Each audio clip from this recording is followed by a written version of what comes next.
Maintenant, nous allons revenir en fait sur la parole d'un rave qui nous fait un cours de 15 minutes, parle très bien français. Écoutez, il va nous donner en fait les 4 étapes cruciales avant l'avènement du Mashiach Dajjal qu'ils sont obligés d'établir pour faire en sorte qu'il émerge parmi nous. Mais il y a des signes, ou plutôt des moments historiques, où l'histoire est en train de craquer et qui va faire apparaître, et qui permet de faire apparaître le visage du Mashiach. Or, actuellement, nous avons 3 signes qui sont donnés par les Chazal, qui sont tout à fait visibles.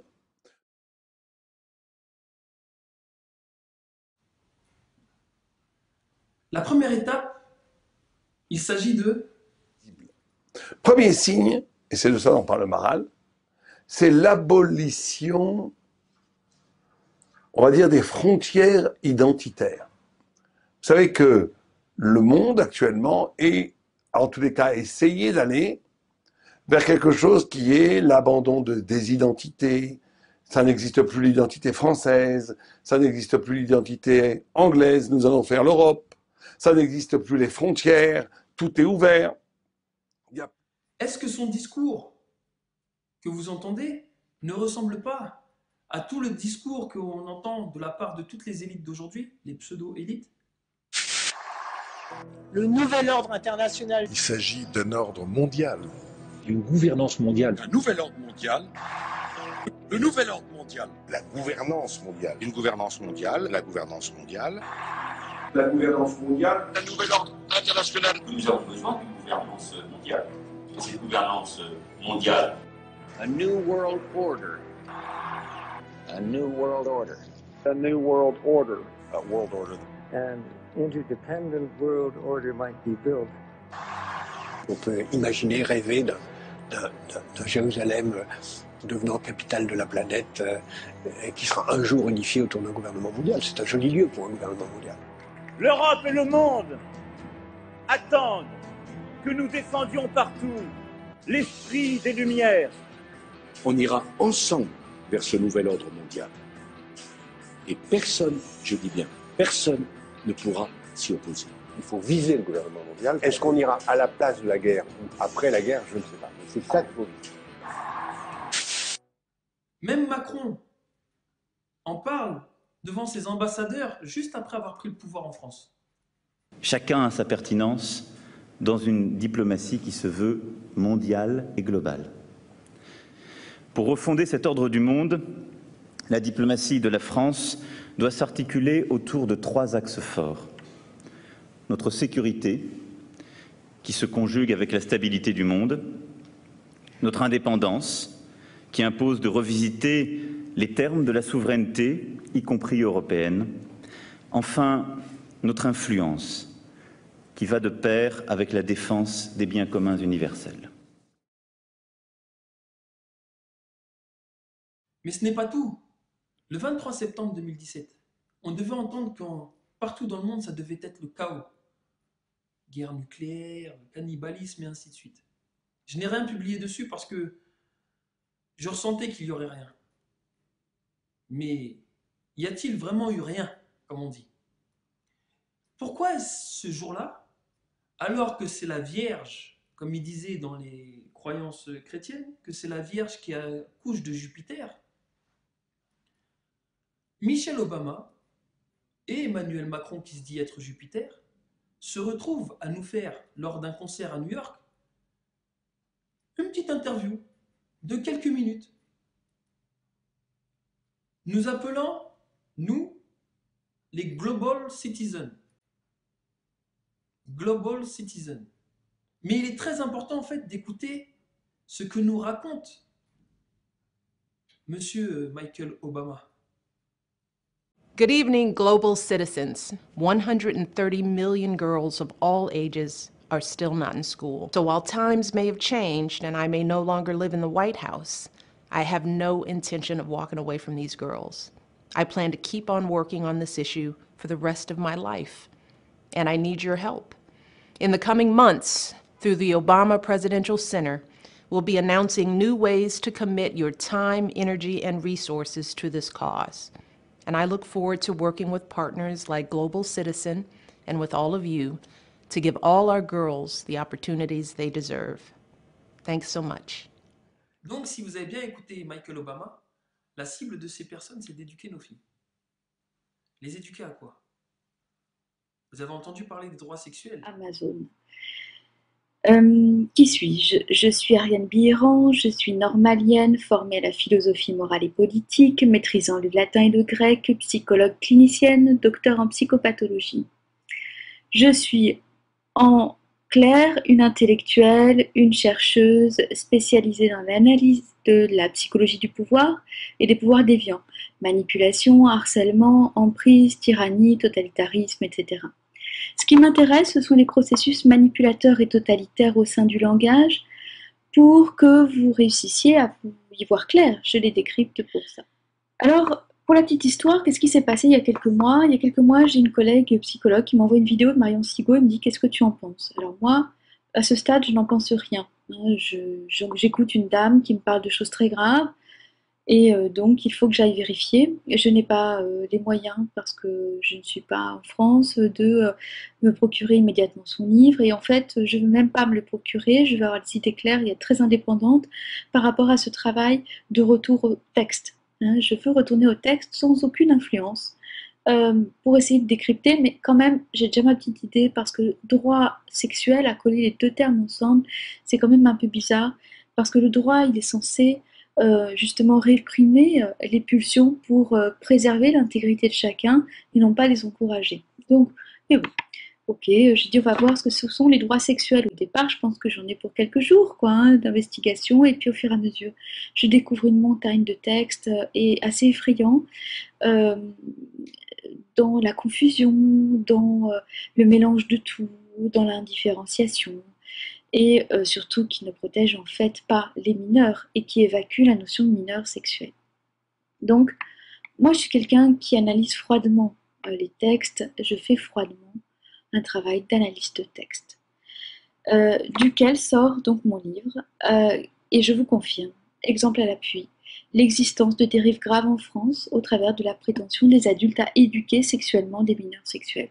Déjà, là aussi, il y a autre problème. Éduquer sexuellement, on éduque à réprimer des pulsions et à ne pas faire tout ce qu'on veut. On n'éduque pas à une pulsion. Donc c'est complètement délirant, en fait. Donc cette déclaration, elle dit « L'obligation de satisfaction requiert des États qu'ils adoptent des mesures législatives, administratives, budgétaires, judiciaires, promotionnelles et toute autre mesure appropriée visant au plein exercice de ses droits, c'est-à-dire qu'elle entend infléchir la politique des États en matière de loi, d'administration, de budget, de justice, de promotion et toute autre mesure appropriée. Ce n'est pas une charte qui fait ça. Autre exemple, standards pour l'éducation sexuelle en Europe, qui nous sont donc imposés, en tout cas à tous les enfants de France, sans que le peuple français ait eu quelque chose à en dire. Exemple, enseignement de la masturbation aux enfants de 4 ans à l'école. Alors, les professionnels de santé mentale de l'enfance seront aussi heureux d'apprendre que l'enfant fantasme beaucoup, je vous cite, vous pouvez aller vérifier, tout est référencé dans mon livre, enfin pas tout, mais ces passages que je vous cite sont référencés. Entre 7 et 9 ans, sur le fait d'être amoureux d'un enfant du même sexe. Donc l'enfant fantasme beaucoup entre 7 et 9 ans sur le fait d'être amoureux d'un enfant du même sexe. À 10 ans, il commence à s'intéresser à la sexualité des adultes et fantasme sur la sexualité des adultes. Et entre 16 et 18 ans, ils affinent leur carrière sexuelle. Il aurait, l'enfant, une sexualité qui serait beaucoup plus large que celle de l'adulte moyen. Ce serait d'ailleurs la raison pour laquelle il faudrait absolument commencer l'éducation sexuelle avant l'âge de 4 ans. Ce sont des citations, où seront enseignés aux enfants de 4 ans, de 0 à 4 ans, la reproduction, la masturbation, oui, vous avez bien entendu, entre 0 et 4 ans, le plaisir lié à un contact physique, donc j'aimerais savoir comment on enseigne à un enfant le plaisir lié à un contact physique, les identités sexuelles, entre autres. Autre exemple, la liberté de pensée, d'opinion et d'expression en matière de sexualité, d'orientation sexuelle. Je vais rappeler que les pédophiles invoquent le fait d'avoir une orientation sexuelle et que comme jamais ces textes n'opposent une limite extrêmement ferme sur la pédophilie et la pédocriminalité et qu'au contraire ils invoquent une notion qui est celle du consentement de l'enfant, c'est vraiment problématique. Donc Simplement, je reviens. Liberté de pensée, d'opinion et d'expression en matière de sexualité, d'orientation sexuelle, d'identité de genre et de droits sexuels. Cette liberté ne devra pas rencontrer de limites quant à l'ordre public, la moralité publique, la santé publique et la sécurité publique qui sont considérées comme des notions discriminatoires. Je vous cite un autre passage. Toute personne a le droit de s'engager librement et avec son plein consentement dans le mariage ou dans toute autre modalité de couple civil disponible à tout un chacun dans un contexte non discriminatoire et en tenant pleinement compte des capacités évolutives de l'enfant. L'enfant a donc un consentement et il peut se marier. D'ailleurs, il former un couple. D'ailleurs, la Déclaration des droits sexuels pose, et d'autres textes des droits sexuels posent comme principe qu'il ne faut pas discriminer par l'âge l'enfant et l'adulte. C'est-à-dire que cela fait sauter le concept juridique de minorité sexuelle. Comprendre bien ce que ça veut dire. Le totalitarisme est un régime politique bien particulier. On me dit tu y vas trop fort. Non, c'est totalitaire. C'est un régime politique qu'ont décrit Hannah Arendt, Orwell dans 1984 et Huxley dans Le meilleur des mondes. Et d'ailleurs Huxley nous avait averti que s'actualiserait dans le futur un totalitarisme où il y aurait de l'enseignement à la sexualité pour les plus petits, avec une sexualité sans conscience, sans intime pour tous, dès la plus tendre enfance. Ma conclusion, je sais que beaucoup de personnes œuvrent en matière de prévention et il est très important de faire de la prévention. La prévention au risque, de la prévention aux grossesses non désirées, de la prévention justement à toute atteinte à l'intégrité. Mais là, je crois que nous ne sommes pas dans la prévention. Il faut donc faire attention à quoi nous donnons notre consentement quand finalement ces textes sont aussi vérolés. Alors je ne sais pas si c'est intentionnel, je ne sais pas si c'est des gens confus qui ont rédigé les textes. En tout cas, les professionnels de santé psychique de l'enfance n'ont pas dû être beaucoup consultés parce que la vie psychique de l'enfant n'est jamais protégée de tout ce qui va être extrêmement transgressif et commence déjà à se diffuser au sein des structures éducatives. Et maintenant, écoutez les paroles de ce rabbin qui nous dit que c'est la deuxième étape cruciale qu'ils sont obligés d'établir. Le transgenre, l'homosexualité, la bisexualité, faire disparaître les identités sexuelles. Voilà ce que Mashiach Dajjal demande avant de pouvoir émerger dans ce monde. Aujourd'hui, il y a des penseurs très sérieux qui enseignent à l'université, qui publient des livres, qui disent « la femme n'existe pas ». Qui disent « la femme n'existe pas ». Il n'y a pas de femme, il n'y a pas d'homme, il n'y a qu'un humain. Au-delà du bon sens, au-delà de l'évidence, non, il n'y a pas de femme. C'est ce qu'on appelle la théorie des genres. Ça veut dire que la femme est une invention sociale. La féminité est une invention sociale. Il n'y a pas dans la nature, dans l'être de la féminité. Bon, ça veut dire que c'est extraordinaire comment on peut pousser le raisonnement du neutre, de l'annulation des essences, à un point où il n'y a plus de différence entre l'homme, la femme, entre toutes sortes de pratiques sexuelles. On a le droit de vivre avec qui on veut, on a le droit d'être qui veut, on peut changer son sexe, on peut tout faire, il n'y a pas d'essence. Donc tout est une question de liberté et de choix. On détruit les frontières nationales, on détruit les frontières identitaires, on détruit les frontières du sens.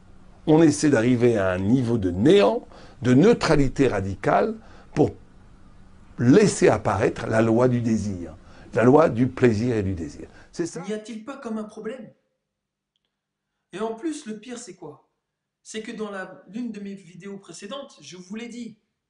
Je vous ai dit qu'à partir de septembre, octobre, ils allaient commencer à manipuler nos enfants, à leur apprendre à se tripoter et autres. Regardez, ça a débuté. Ils commencent par faire se tripoter les enfants les uns avec les autres, pour ensuite faire quoi? Comme a dit la prof, on les touche, mais s'ils refusent, ils les auront quand même touchés. La journée commence en douceur. Musique calme et massage pour un moment de détente et de sérénité avant de commencer à apprendre. Ça me détend le dos. Ça me fait comme si j'étais un peu dans quelque chose de très mou et ça me faisait beaucoup de bien. Je dois faire des gestes qui sont faciles. Par exemple, maintenant on a juste à comme une petite pince. Ça me détend pour mon travail après. Depuis la rentrée, ces élèves utilisent la méthode MISP, une méthode anglo-saxonne qui promeut les massages à l'école. Complètement intégré dans leur emploi du temps, cet échauffement à l'apprentissage plutôt atypique a pour but de les relaxer et de leur permettre de se concentrer plus facilement. Ces massages sont aussi l'occasion de véhiculer certaines valeurs. Dans le massage, on est en rapport avec l'autre. Donc on apprend à avoir un rapport différent à l'autre par le fait de demander l'autorisation, puisque le massage n'est pas indu ou le toucher n'est pas indu. Donc on demande l'autorisation, ce qui engendre le respect.